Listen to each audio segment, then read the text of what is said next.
காலையில இருந்து உடம்பு சரியில்லை, ரொம்ப முடியலங்க. ஹாஸ்பிட்டல் கூட்டிட்டு போறீங்களா? ஏய், சாதாரண ஜுரத்துக்கு யாராவது ஹாஸ்பிட்டல் போவாங்களா? கண்ணா, கஷாயத்தை எடுத்துட்டு வாடா. காலையில இருந்து 2 தடவை கஷாயம் கொடுத்திருக்கேன்ப்பா. அவங்க பொழைக்கணும்னா நாளைக்கே சர்ஜரி பண்ணி போன் மேர ரீப்ளேஸ் பண்ணணும். சர்ஜரி பண்றதுக்கு 5 லட்சம் ரூபாய் செலவாகும்.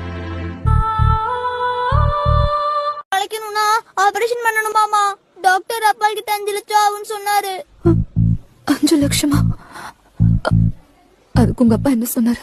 அதுக்கு அப்பா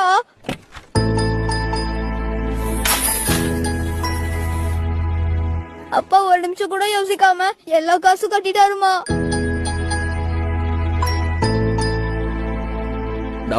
நீ எதுக்கும் காசு கொடுக்காம ஒரு ரூபாயும் சேர்த்து வைக்கும் போதெல்லாம் உன்னை கஞ்சம் கஞ்சம்னு ரொம்ப திட்டிகிட்டே இருந்திருக்க. நீங்க எல்லாம் நினைக்கிற மாதிரி நான் கஞ்சம் இல்ல. இங்க குடும்பம் நடத்துற எல்லா மிடில் கிளாஸ் புருஷங்க மாதிரி தான் நானும். எனக்கு இந்த ஷோரூம்ல கிடைக்கிற பிராண்டட் ட்ரெஸ் எல்லாம் விட பிளாட்ஃபார்ம்ல வாங்குற இந்த 100 ரூபாய் சட்டையில தான் சந்தோஷம். ஏசி காத்துல பஞ்சு மெத்தையில தூங்குற தூக்கம் எப்படி இருக்குன்னு எனக்கு தெரியாது. டெய்லி நைட் ஷிஃப்ட் முடிச்சுட்டு டயர்டா வீட்டுக்கு வரும்போது நீ செஞ்ச சாப்பாடை சாப்பிட்டு வெறும் தரையில ரொம்ப நிம்மதியா தூங்குவேன். நான் போர் அடிக்கும் போது வெளிநாட்டுக்கு பிளைட்ல போய் அதை ஸ்டேட்டஸ்ல போடுற கனவுல நான் கண்டதே இல்ல. ஊர் திருவிழாக்கு கவர்மெண்ட் பஸ்ல உன் பக்கத்துல உட்காந்துட்டு வருஷத்துக்கு ஒரு தடவை போயிட்டு வரதுல சந்தோஷப்படுற சின்ன வாழ்க்கை என்னது. இந்த சின்ன குருவி கூட என்னைக்கோ நாளுக்கு வீசுற இப்படி ஒரு புயல் காத்துல ஒரு துளி அளவு கூட செஞ்சிடாம இருக்க எவ்வளவு வேணாலும் கஷ்டப்பட்டு காப்பாத்த நான்